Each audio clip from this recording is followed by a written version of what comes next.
नवनीतमस्तु मा विद्विषावहै। ओम शांति शांति शांति। यावर रामचंद्र की जय, पवन सुत हनुमान की जय, बोलो पति महादेव की जय, बोलो भाई सब संतन की जय।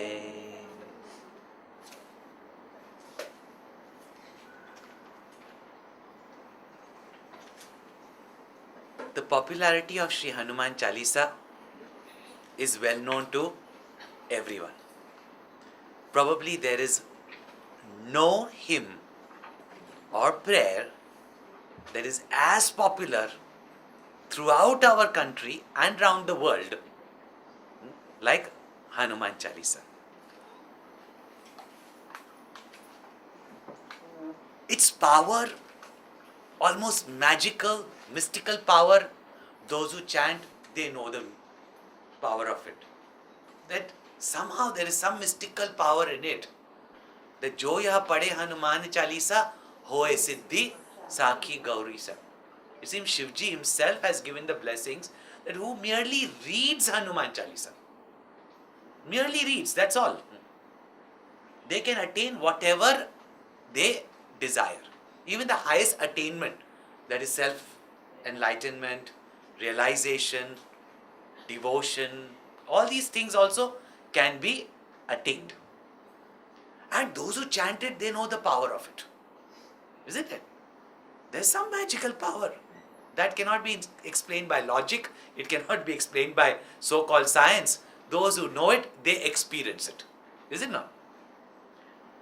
However, these simple looking verses of devotion in praise of one of the greatest heroes in our epics, Hanumanji, encapsulates within itself many secrets. When unfolded, gives us the solution to our life's problems.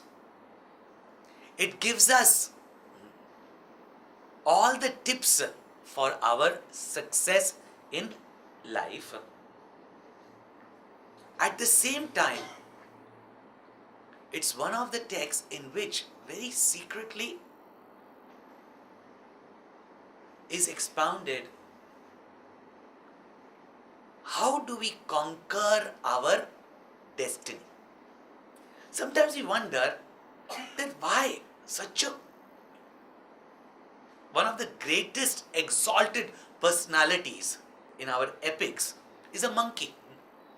And sometimes we also feel, no, what these Hindus are worshipping all these monkeys, elephants, etc. No? One thing is because of the greatness of our knowledge. That cause, that God which created the entire universe out of himself is present in each and every thing and everyone.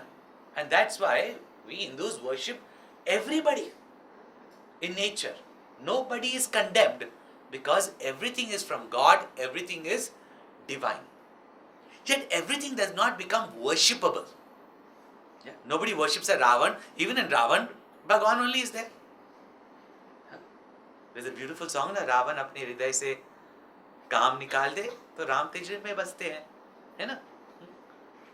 That essence, that consciousness, that Atma is there in everybody. Why our great rishis have taken a monkey to become the greatest hero, greatest inspiration in everyone's life? Because our mind, when we look into our mind, we very well know that our mind is like a monkey. Agreed or not? Yeah. It is never at one place at one time. Even now when you are sitting here, how many times you will jump home, go to the mall, go everywhere and come back? It never stays at one place for long. And even when it is in one place, on one branch, it is restless only, no? Yeah, isn't it? And these days with mobile phones, it is even more restless. I told them that, before you pray to God please pray to everybody to switch off their mobile phones. But they didn't do it. Yeah. So, may I request all of you to switch off your mobile phones? Yeah. Otherwise, this monkey mind will jump up. It's like, a monkey is sitting and then suddenly you throw a stone at it. Then it'll get even more agitated, isn't it? Yeah. So, this mind is like a monkey. But to show to us that with this monkey mind itself, once we bring it under our mastery, once we bring this monkey mind into our own mastery, then it is a power to reckon with, like Hanumanji.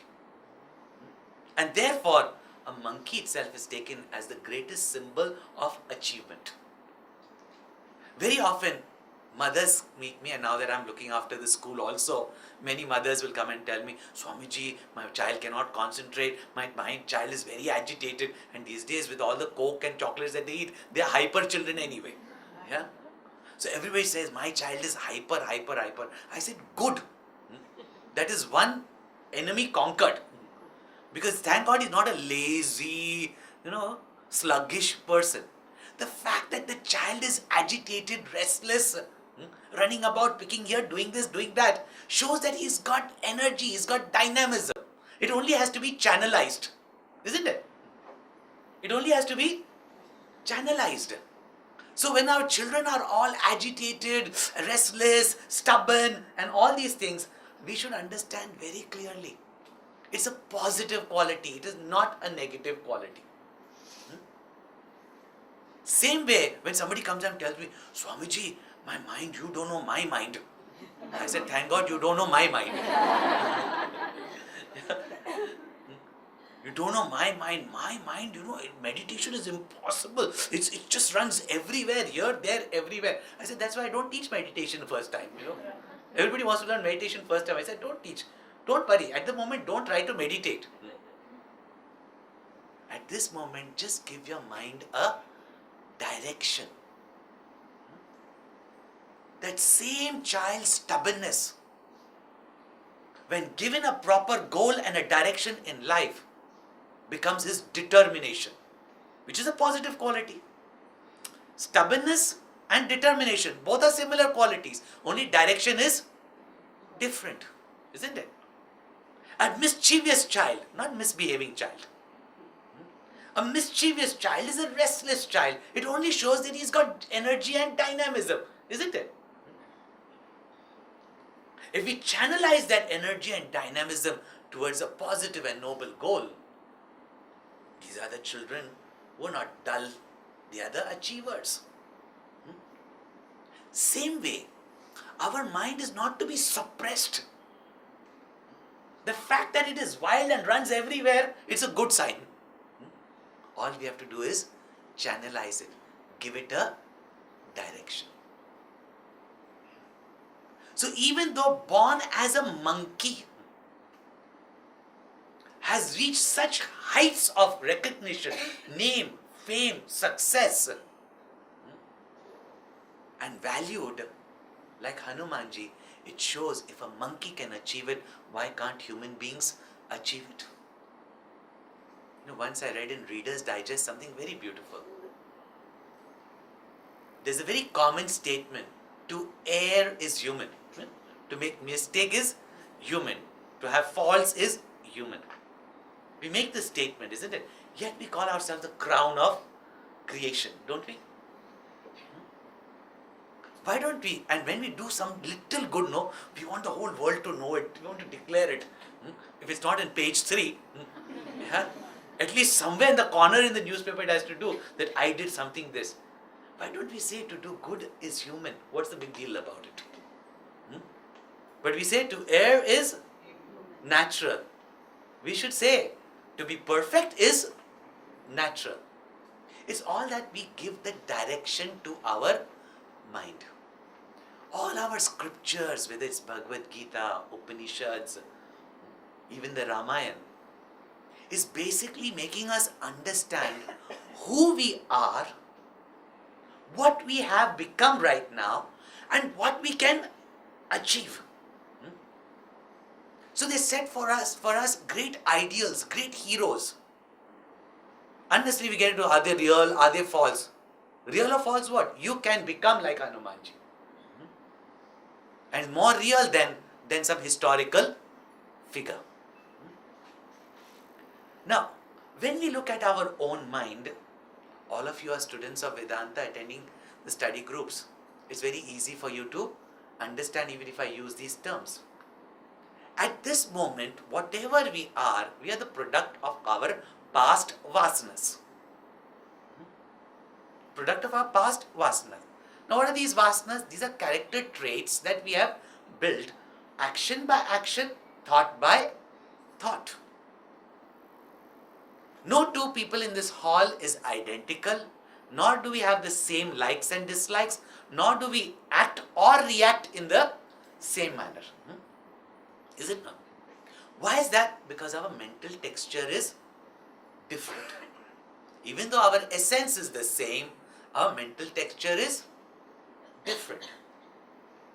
So at this moment, we are not really free to act.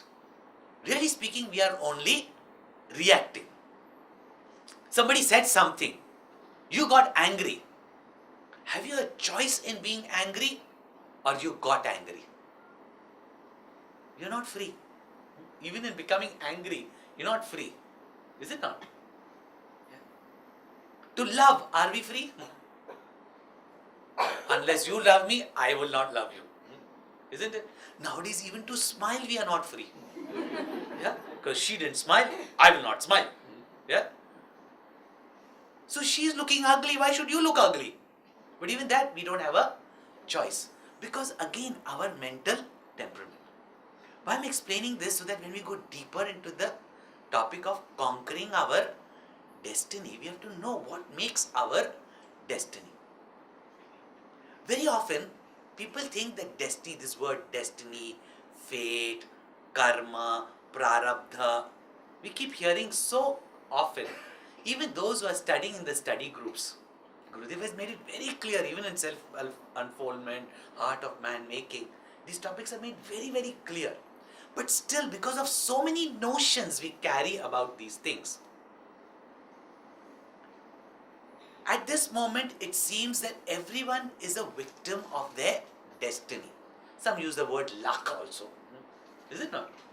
Now, what is this luck, destiny, fate, karma, prarabdha? We have to understand what it is. They all may mean the same thing, but we understand these in different ways.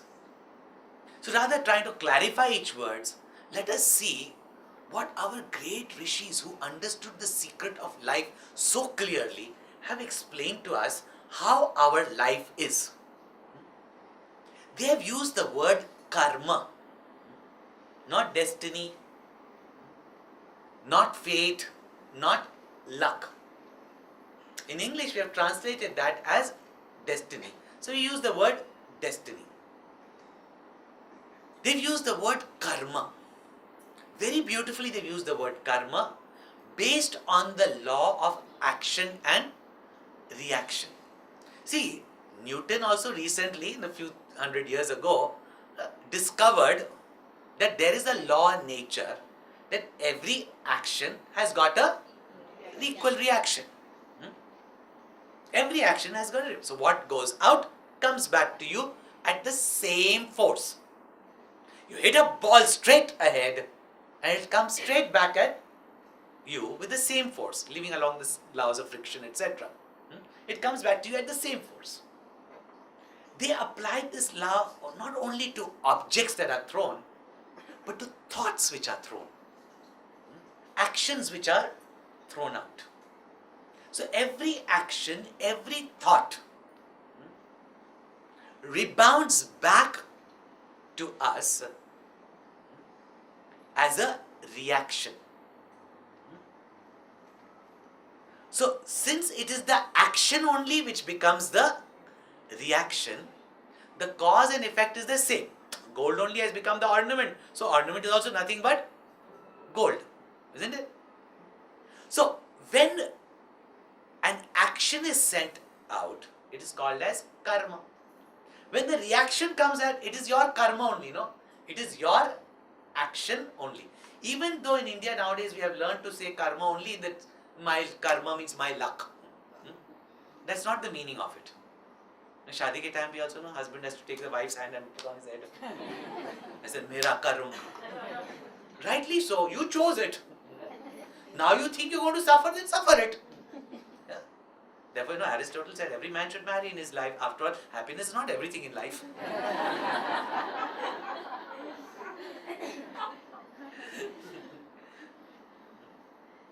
And he used the word karma so derogatory. Mera karma hai. Yeah. Like that day, just 2 days ago, somebody came up and said, I don't think so, it is one of our school children. I don't think it is very fair. Why should I suffer for my past life? I said, do you ever complain that what you're enjoying from birth, good parents, luxurious household, now where did that come from? That's okay to come from the past life. But this life, sorrow is not valid. You see how our double standards are there? So we understand karma only as bad karmas or bad luck, we call as karma. But what about good luck? What about the benefits that we get? So the word karma has been used by our rishis, not destiny, fate, luck. All these words are not being used. They've used the word karma. Karma means action. Whatever action you do, it gives you a reaction. Now, if destiny was God written, two things. Either God is a madman making one person happy and one person miserable, which no parent will do. See, as parents, in your house, you have 2 or 3 children. One is cheerful, happy, successful, achieving, etc. Another always miserable, complaining, etc. Now, as parent, haven't you tried your best to give them both the same? Or you decided, no, one I'm going to give very nice, other I'm going to make suffer. Even if you say there is a God who writes destiny, will he ever do something like this? Think about it. You say, Tvameva mata cha pita tvameva, tum mata pitam barak tere, all these things we say. But which parent is going to make one child suffer and one child happy? No parent is going to do that, isn't it? So therefore the most logical thing is that this whole creation is the result of action and reaction. This law we see everywhere. Once we understand this, do you know the most beautiful thing is? If it was God-written destiny, then really speaking, you have no choice. If you have to enjoy, you have to enjoy. If you have to suffer, you have to suffer. Then there is no point even complaining because you have to suffer. Isn't it? Therefore, those who believe that God has given, then they should have that God knows what's best, like a parent knows. एक बार mummy थप्पड़ भी मार देती है, तो क्यों मारती है? अच्छे के लिए मारती है. You have to take that attitude. But our rishis were not about beliefs. They were not just about attitudes. They were about truth. And the truth is that there's a law of action and reaction. One beauty is the moment you think that whatever I have right now is the result of my action. Is the result of my action. You have psychologically already told your own mind that you are responsible for it. Is it not? And you are in charge of it. Two things. You are responsible for it and you are in charge of it. The moment you accept the law of karma, the beauty is that you know you can change it. If you take it as fate, luck, God written, you can't do anything about it. Then the only choice is gracefully or ungracefully suffer it. There's a two. No? The Guru Nanak Sahib said, Hukum Rajai Chalna Nanik Likhya Na. So really speaking, you have no choice. Only choice is you can happily go through it or miserably go through it. That is all. No? That's the attitude you can take. And then you wonder, there also do I have a choice? Yeah, really speaking, then you have no choice. So once you understand and take responsibility and not blame time, luck, God for our difficulties or sorrows in life, you're already strengthening your mind to take responsibility. First step. And if you build the karma, you can change the karma. Is it not? That's self. Secondly, have you noticed one thing? You've seen your children, no? When they playing around and they fall down and nobody is watching. I mean, you might be watching from behind. Nobody is watching. They fall down, they feel pain, and then after they're smiling and they walk out. No? Yeah. But if that mummy comes that time and says, come here, and that time the child falls, or the child sees that mummy is seeing, and then starts blaming the mum for it, then starts crying, isn't it? Does it happen or not? Okay, let's take another example. Okay, I'm just giving this example. It doesn't always happen like this. But we're so famous in our television is the Saas Bahu ki kahani, Yeah. So that's a preoccupation of our Indian, this thing. Not that everything is true. I mean, mother-in-laws can be much better than, mothers, and daughter-in-laws can be much better than daughters. Yeah. So that is not. But I'm just giving an example. See, in the house, many of the ladies are cooking, and the most hazardous job is actually a housewife's job. Everybody takes it very lightly. They have to play with knives, fire, everything, constantly, plus 24 hours job. It's not an easy job. So don't ever look down on a housewife's job. Yeah. And how many times you mothers, when you are in the kitchen, you either burn yourself, cut yourself, and a husband comes up, what happened? You put this, oh nothing, you put some toothpaste on it and no big deal, isn't it? But suppose mother-in-law is visiting the house and at that time you were frying some samosas and she just screamed at the servant. She didn't scream at you, she screamed at the servant. Nothing to do with you. But at that time, incidentally, you were careless and you dropped the ladle into the frying pan and few drops fall on it. And you feel that it's because of that day you have to go to the emergency ward, you need special attention, you're dying. I said, what happened? Normally you get all these guys, nothing. No, your mother did it, no? What happens at that time?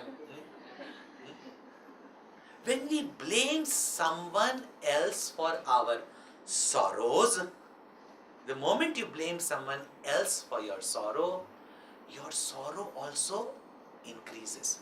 Your difficulties also increase.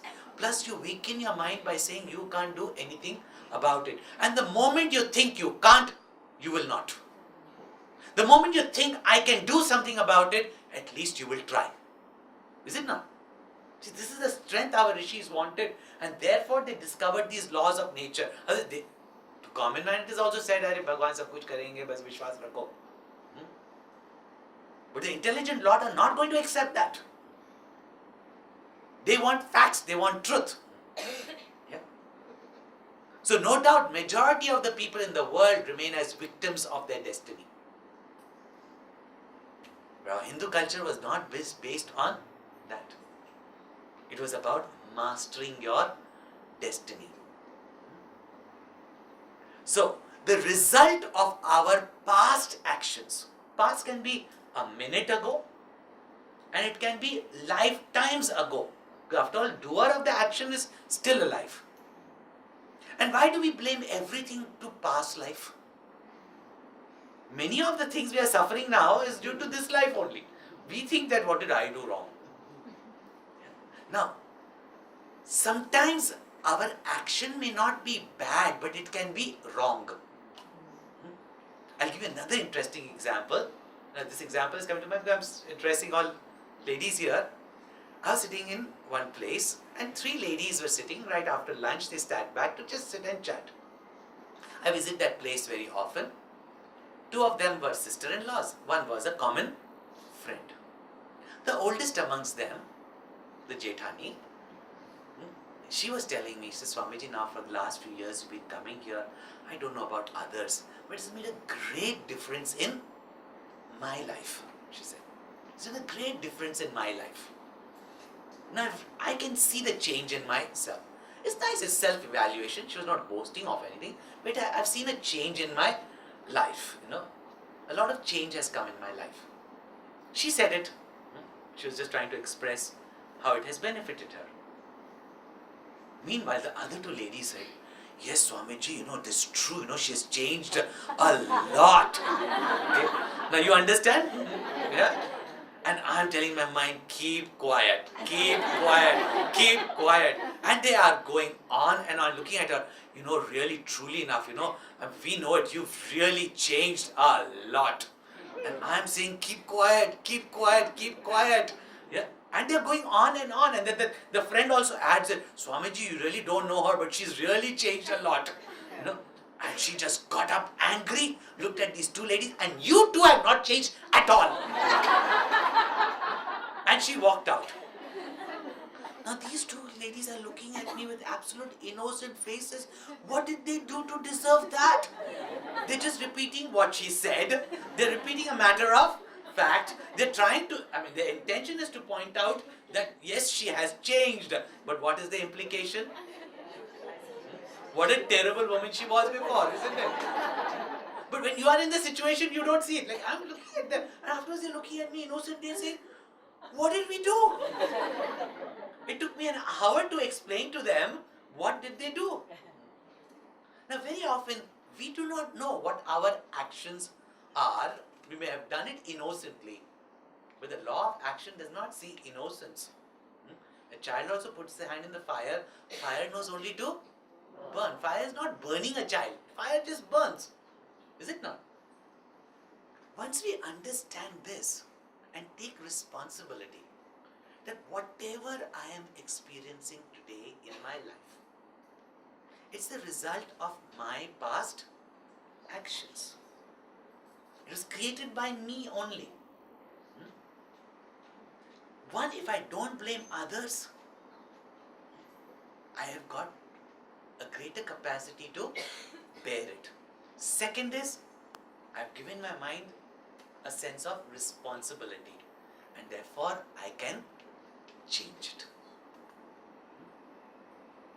So whatever actions we have done in the past can be a minute before, not just talking lifetimes. Any actions that we have done in the past which is bearing fruit today is what is called as our prarabdha. Prarabdha just started. That we call as destiny. What we do with it today will determine our future destiny. We can't stop what is coming to us from the past. But how we face it is in our hands. For example, you give a blow to someone. Now that person is giving a blow back to you. Right?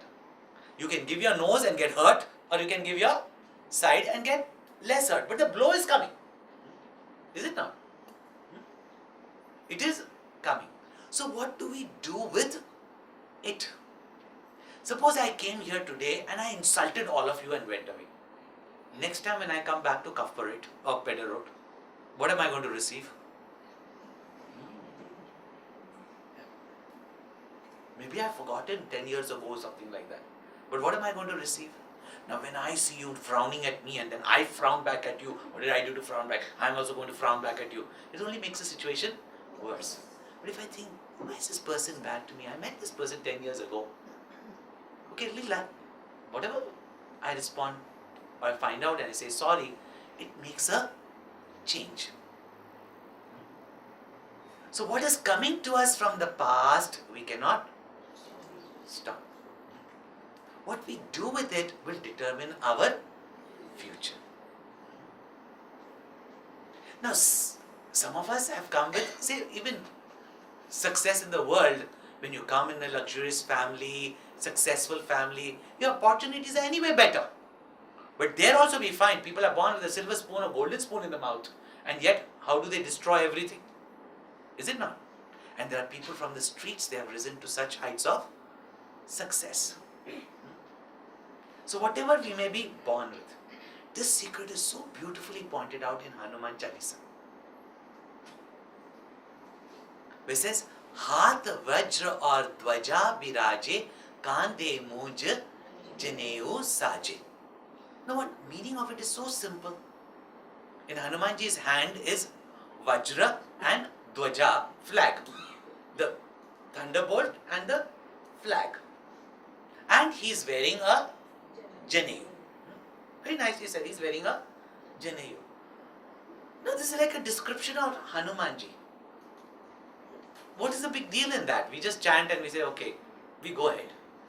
But herein lies the secret of conquering our destiny. And our entire Hindu culture has been built so well. Today we say, oh, these are rituals, these are rites. Because we started doing them blindly. We do them properly, they have got great significance. They are teaching us all these secrets. But we have lost it because we do it more for a party occasion nowadays. Janeu be another party. You know, everything has become a Janeu party, wedding party. Yeah. Soon will be death party also. So most people are happy somebody died nowadays. Yeah. So it just becomes like that.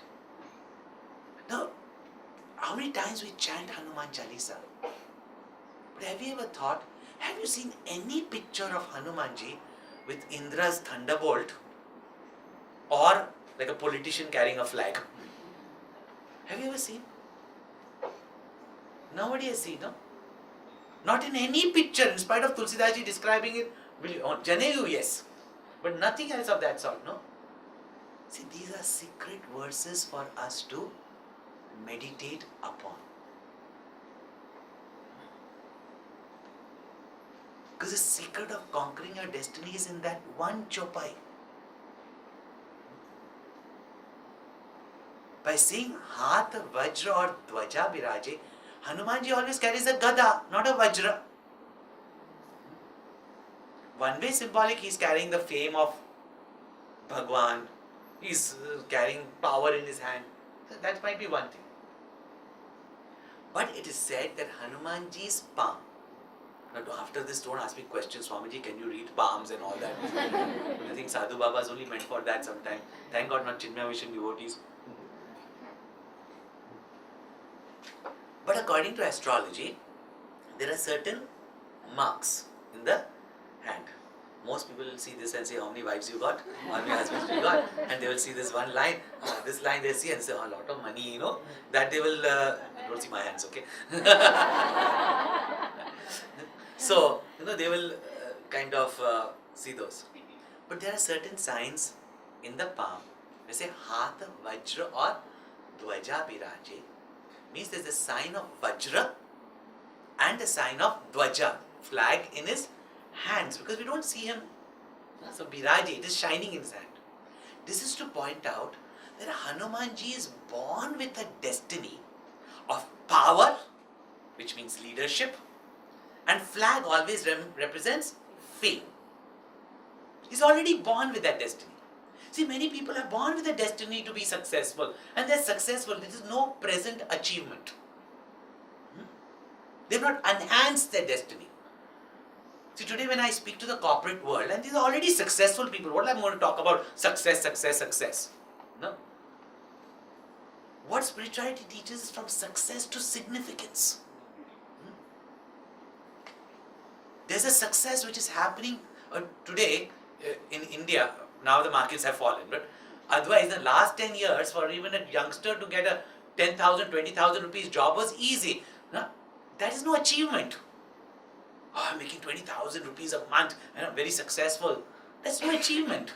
When markets are good and you make the money, that is not your achievement. So even those who are successful don't seem to be successful necessarily because of their present effort. It is the result of their past destiny. So whatever we have in our life right now is our destiny. What we do with it, we can further enhance our destiny. How much is our destiny, how much is our self-effort, is all our self-effort only that has become our destiny. Therefore, we should not get into it. In this life, how much 50% is my destiny or 50% is my self-effort. You cannot calculate like that. What is to be understood is that what is coming to you right now, what you have right now, this life or past life, it is your present destiny. What you do with it, you can either make it or you can break it. You can make a change. All our epic heroes have showed that. Savitri is one of the greatest example. Conquered death. In astrology it is said, your death time is fixed. Nobody can change it. But she managed to change that also to just rishis have pointed out that you can even conquer that. So when Hanumanji said he was born with power from childhood, he was born with fame from childhood. Now that can be the result of his previous life karmas. That is so that he has come with a divine destiny. But by saying Kande Muj Janeyu Saje, it is to point out that he may have come already with a glorious destiny, but he made it even more glorious. Why? Kande Muj Janeyu Saje. Now you say, what is the secret in that? But once we understand the significance of this Janeyu, and when we do it properly for our children with proper significance and proper practice after that, this tradition of wearing the Janeyu is not just wearing a thread, and the thread is only thing is nice to scratch the back. Yeah? You see all the, you scratch the back is very nice. Thread is a thread, it has got no significance by itself. Just like the tika you put on your forehead.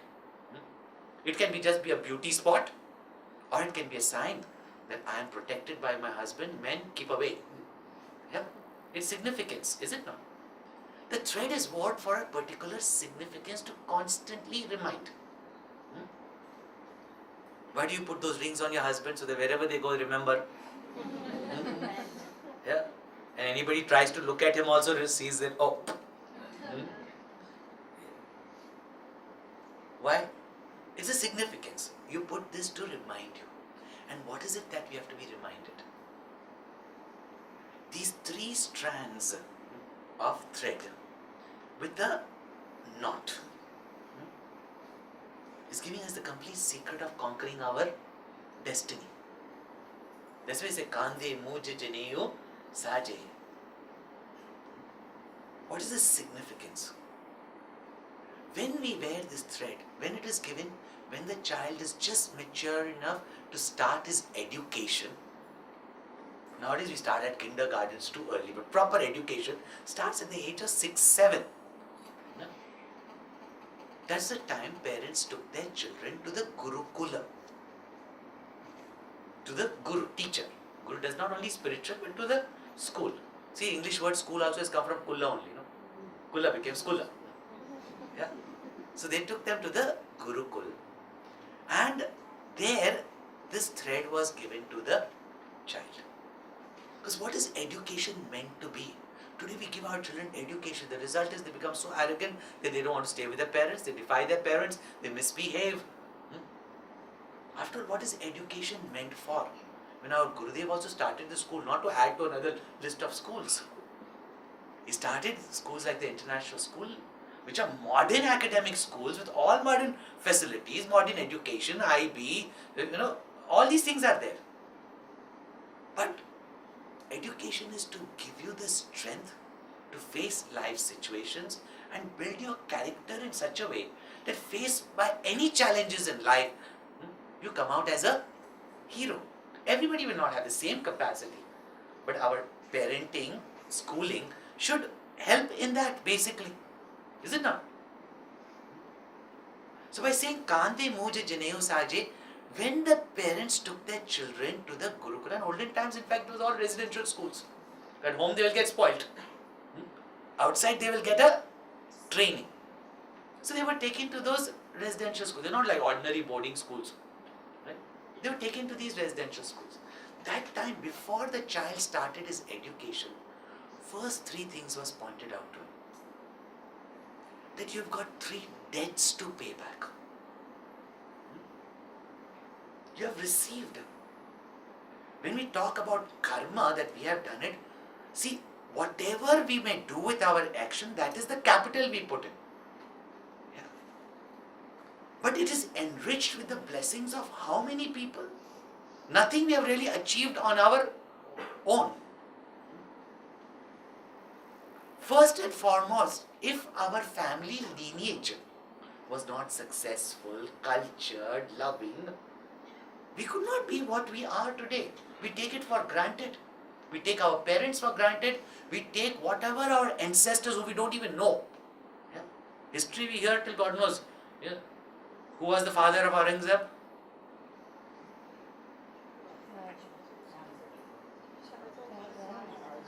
Shah Jahan. Who was father of Shah Jahan? Shah Jahan? Jahangir. Jahangir's Akbar. Akbar's father? Humayun's father? 6 generations you know of the Mughals who ruled you. Yeah? You just ask your family how many you remember. Maybe your grandfather's name you know. Do you know your grandfather's father's name? And his father's name? And his father's name? Rarely, isn't it? Only some I've seen Gujarati families having got their whole family tree made up, Otherwise you don't even hear about it. But it's not remembering their name, but remembering that have you come in a cultured, loving family, a providing family. We have our duties towards our ancestors to keep up the family tradition, to keep up the family honor, to keep up the family lineage. That is our duty. Then we have not duty. Now as Indians we become only our family oriented duties. No?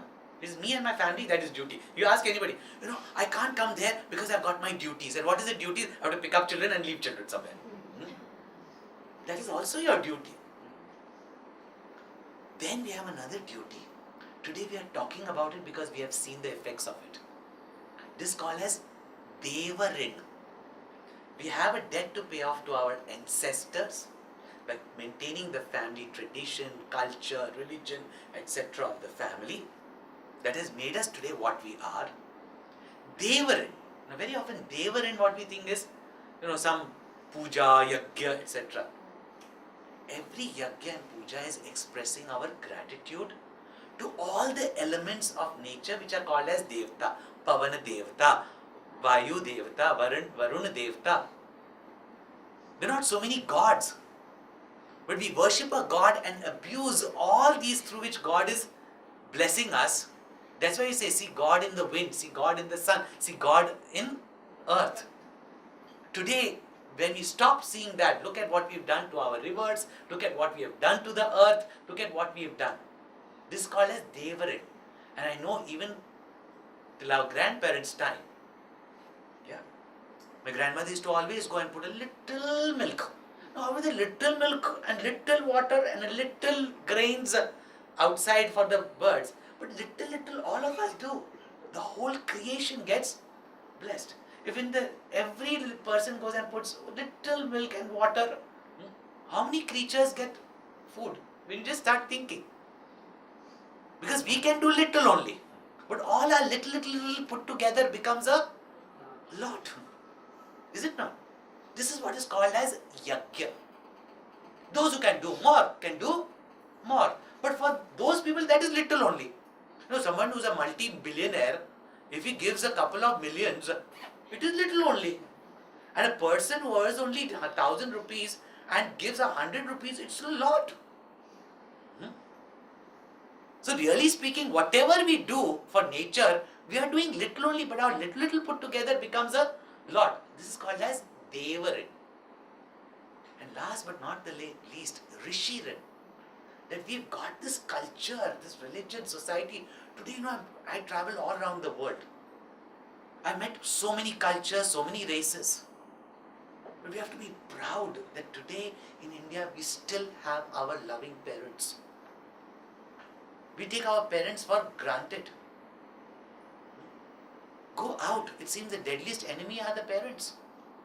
It's amazing to hear. And today in modern society, you're hearing in the children, whether there's a problem with the children or whether there's a problem with the parents. But somewhere or the other, that when those traditions break out, it is this rishis only that has given us the value systems, the knowledge, the culture. And we must do anything to promote that. The child is taught that these are debts you have to pay up. Don't think you're favors that you have to do. Today when they look after the parents, it's like the big favor they are doing. Yeah? Today when we give a little bit in charity, we think it's a great favor we are doing. These are not favors, these are debts. और जब तक जिंदगी में जीवन में उधार है, we have no right to live, really speaking, no? So that is already pointed out to the child that you have to prepare yourself, you have to produce within yourself because you have to pay back. Then only you can enjoy your life. Meanwhile, the child is given that strength to prepare. Then there is a knot to remind them all the time that anything can be achieved when you have mastery over your senses and your mind. By saying Kande Muj Janehu Saje, yeah, nothing can be achieved until unless we've got a certain amount of self-control over our self. No education. Today, why educate? Getting marks is not a difficult thing. Getting knowledge is different. We have to constantly remind the parents, our own teachers, our own children, that what we have to gain in life is knowledge, not just marks. Knowledge you have, marks will come. But you've got marks, that doesn't mean you've got knowledge. We have become totally mark-oriented society, not knowledge-oriented society. To gain knowledge, there must be a certain discipline, certain self-control within ourselves, not imposed. When it is not within ourselves, we have to impose it because we know otherwise it's going to be harmful. By saying Kande Muj, not some fancy thread, not some golden thread, but Munj grass is it coarse, it keeps on hurting, so it keeps on reminding that keep yourself under control, keep yourself under mastery. But nowadays when you use the word control, no, immediately everybody starts, why should we control? What are eyes been given for? What are ears been given for? What are tongue been given for? To get into problems, because tongue to create greatest problem, isn't it? Yeah. But then a Jaban ko bhi lagam do. It is intelligent use of our senses which is called as sense control. But this reminds me, I used to use the word sense control, niyam, the translation in English is sense control. Once I was speaking in New Zealand, and there were these totally Western crowd. They were attending and they had insisted on a camp. After the discourses, I had to extend 2 days just for a camp. And they wanted to study pure Vedanta. I was taking Tattva Bodh for them. Up till that was till it came to Shama, Dhamma. Came to Dhamma, और सबका दम निकल गया. Dhamma means mastery over your senses. I use the word mastery, other I used to use the word control over your senses.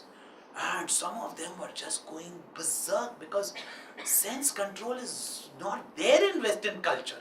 It's like express, express, express, don't suppress, suppress, suppress. Because they know only two things, expression and suppression. They don't know the secret of sublimation. What our culture teaches is not to suppress, to sublimate. Make your mind so strong that when you master, you don't sit and cry, why, you know it's for something greater. You sublimate it. Like your mothers do. How many of your desires you have sublimated in your love for your children? When you go to a restaurant, are you asking for your dishes? You're asking what the children want, isn't it? That's sublimation. So we were talking about that. I explained in so many ways, but they were like, almost like ready to, claw me in or something like that, And the women were more than the men.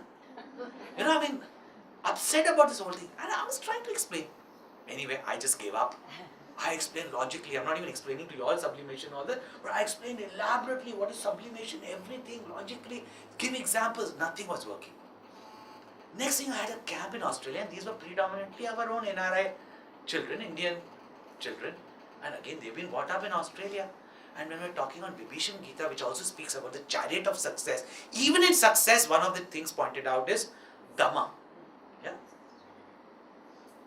Bala Vivek Dhamma Parahita Gore, it points out there. Even in the secret of success, even on spirituality, so requires sense control, that's from a different level. But even for attaining success, today, why such big companies, the sons go study in America, come back, the next thing they destroy the company. One common thing is lack of self-control. Born with a golden spoon in the mouth, but no self-control, everything lost. All this happens. Even their children got agitated because Western society, I wouldn't say in Western today, it's modern society. It's like express, do what you feel like doing, etc. No worry about consequences at that time. And when consequences come, then they worry. I'll give you a drastic example. I'm giving you this example so it's the point across. Many times I meet so many people around the world. They're having relationships, that's okay. But when the girl gets pregnant, now that's bad. No, that time it's not bad. But when she got pregnant, then it is bad. So consequences we're not ready to bear, but the action itself we cannot control. So I was using the word still control because vocabulary, And there was this Australian man, he was the one who was doing cooking, and he had told our youngsters, I want to listen to Swamiji, but I have to cook for you all in the camp. But would you put a mic there, a speaker there? So they put a speaker. And there also I was finding frustrating using this word control. I said, oh my God, now what do I explain to these youngsters? No other topic they don't accept. This is one topic they're not. And he sent me a very nice note from behind. He said, Swamiji, these days everybody is allergic to the word sense control. Try using the word sense management.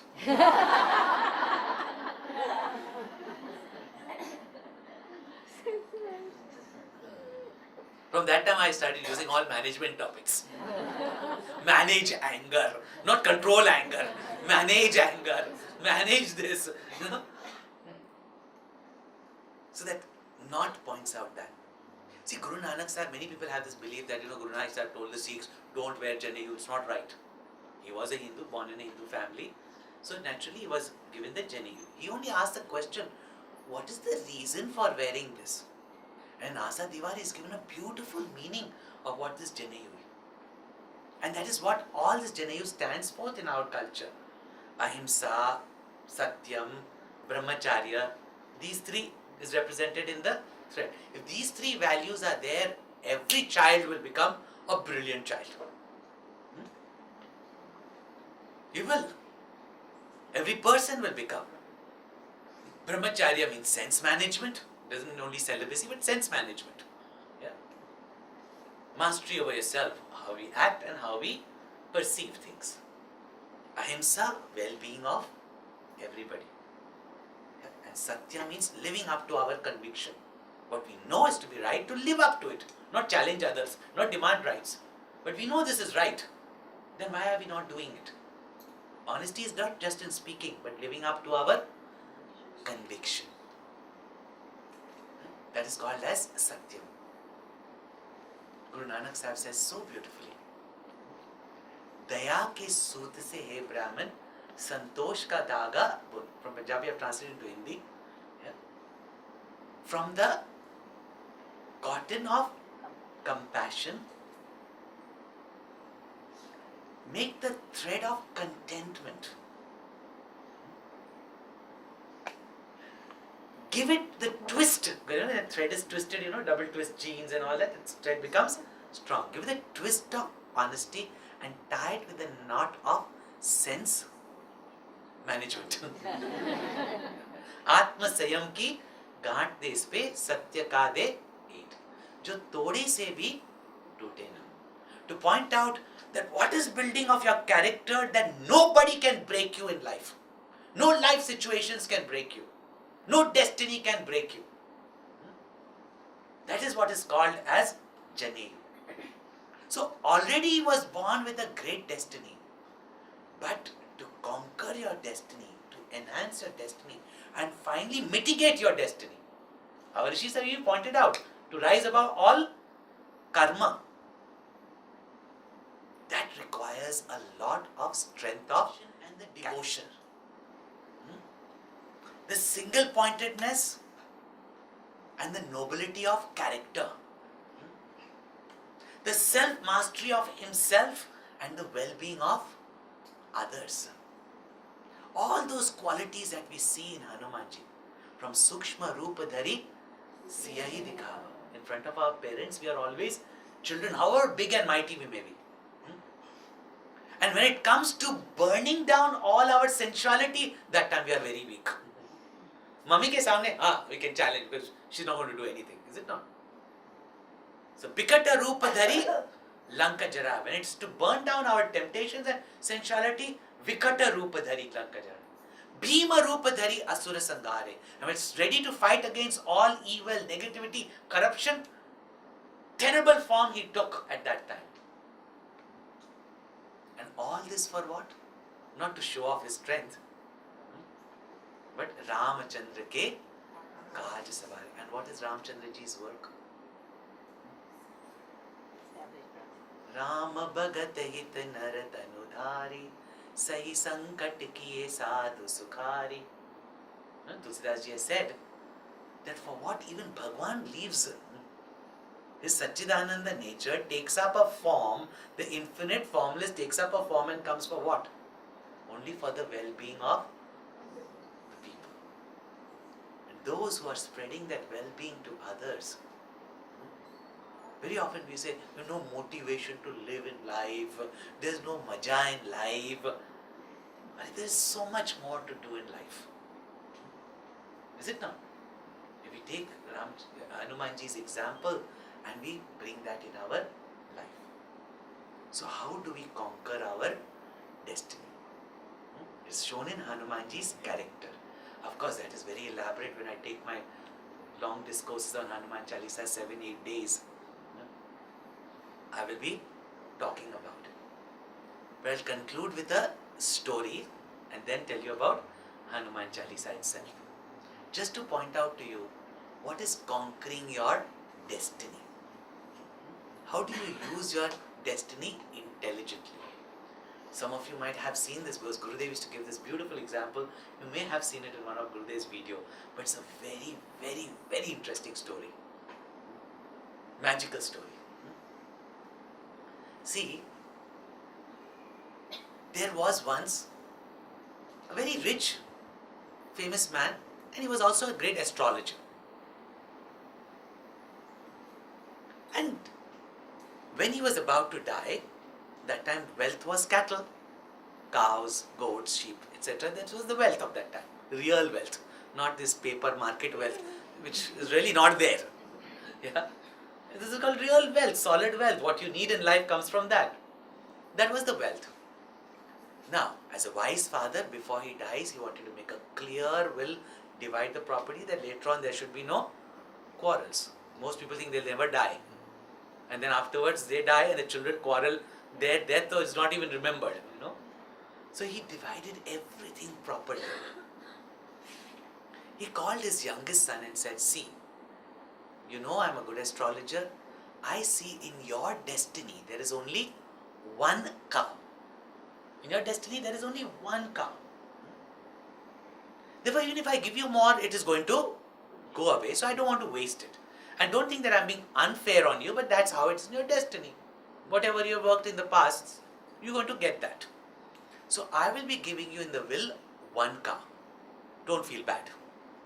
That time, of course, he loved his father, he accepted. But when the father died, saw his brother so rich and he had one cow and living only with one cow, he was rather miserable. And he said, well, if my destiny is so bad, why should I even keep one cow? So he saw one holy man passing from there, called him and said, take this cow also. इससे भी क्या करूँगा? It's like, you got 1 rupee in your pocket and 10 रुपए का vada pav. Yeah? चलो ये भी ले लो, With that attitude, he gave it away. I free myself even from that. If destiny is so unfair. Next day, he finds one cow grazing in his ground. It was grazing there. He tried to find the owner. There was no owner. Nobody was claiming that cow. From where that cow came? Some wandering cow. And he said, अपनी गाय नहीं रखी, किसी और की गाय रखूंगा मैं. So somebody else was passing from there, was needy. He gave to that person. Next day, one man comes up to him with a cow and says, you know, your father had loaned me a cow, now he's dead, but honestly, I should return it. Yeah? So I am giving you the cow. Suddenly he hit him. My father said that I will have one cow in my destiny. So he looked at Bhagwan, he said, you wrote in my destiny only one cow, na? Ab मैं दिखाऊंगा. Yeah. Now I will show you. He made a public declaration. Now see, this is the understanding of the law of karma. He made a public declaration that every day of my life I am going to donate one cow, because he understood that in my destiny there is one cow. That nobody can take away from you. That nobody can take away. So, sometimes people come, these family feuds happen and they say, my brother-in-law, my brother took away the lion's share and you know what, go to case, it's not going to happen. I said, listen, you are capable of making money, It will not come from your brother, it will come from somewhere else. Sometimes even sad divorces take place and sometimes so much advantage is taken by whichever side, They said, don't worry, you will remake it. If it's there in your destiny, you will remake it. They said, how can you say, Swamiji, but it's not fair? I said, forget fair and unfair. What is there in your destiny is going to come to you. Nobody can take it away from you. If in your destiny there is one cow, it will be one cow. He declared that I will donate one cow every day. Naturally, even the king started wondering, every day, even I can't donate one cow. So naturally, he was called to all the big party because philanthropist and someone who can donate so much, how much he must be having? Nobody knows the real story. But can you understand from one cow, what is he doing? Think. Yeah. We all trust Lloyd's Bank, but we don't trust Lord's Bank. Is it not? And today banks are also going bankrupt. Your money is not safe there. At least some money you take out and invest, in God's bank, because it will come to you. And that too also without money depreciation, Whatever depreciation, it will be valued. Whether this life, next life, it will be valued. Now can you imagine in his lifetime how many cows he donated? What is he going to get later on? From one cow, he has donated so many cows. This is called conquering your destiny. He couldn't stop. In his life, there was one cow. But with that one cow, what destiny has he built? Think. So don't ever say, I don't have this, or if I had that. With whatever we had. Just day first, somebody told me, so-and-so person in the share market, the portfolio went up to 25 crores, and now it's down to 2 crores. I said, at that time, that person out of 25 crores would have donated 1 crore. Yeah. Today, 23 crores went away in the market, but that 1 crore would have definitely come back with interest. Isn't it? What can we do with it? So what we have, let us say, is the gift of the past or God to us. Then what is the role of God, divinity, even Hanuman Chalisa, etc.? It gives us that bala, it gives us that buddhi, that vidya. These things are not easy to get on your own effort.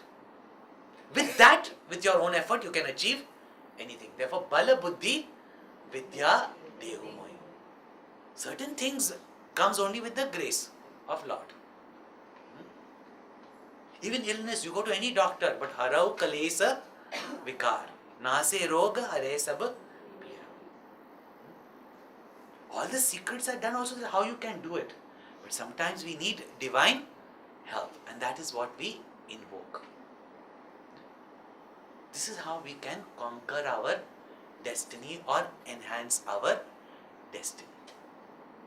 So born as a monkey, the little things that Hanumanji did brought greater and greater opportunities, finally became the Sevak of Ramchandraji. So if you understand this way, then you understand that karma we only create. What do we create it? With what God has given us. That is grace of God, that we've got this body. All that is grace of God. Then what we make it with it is our destiny. And therefore never complain that I don't have this, I don't have that. With whatever we have, strength, power, ability, knowledge, wealth, when we invest back into nature, we offer it to God for the well-being of others. We are only enhancing our destiny. And for that, what we need is self-management. And Hanumanji points that. Okay? So this is one verse of Hanuman Chalisa and all this comes out in it. So much wealth is there. Now as you know, we have been giving discourses on Sri Hanuman Chalisa over a period of time. Even in South Bombay we have given many times. I don't know if some of you have been there for those discourses. But like that in the mission and myself traveling around the world, we have done about 100 times Hanuman Chalisa Gyan Yajna. So as a conclusion, to express our gratitude to Hanumanji, who has given us so much joy and strength in our life, at least I know from my own, such inspiration, strength, etc. And even na se rog hare sab pira, people think it's all belief, but I'm an example of it. I couldn't even walk a few years ago and I'm running. All doctors had given up. So it is true. और मनोरथ जो कोई लावे सोही Amit ji one फल पावे. Whatever desires you come with, Hanumanji will bless more.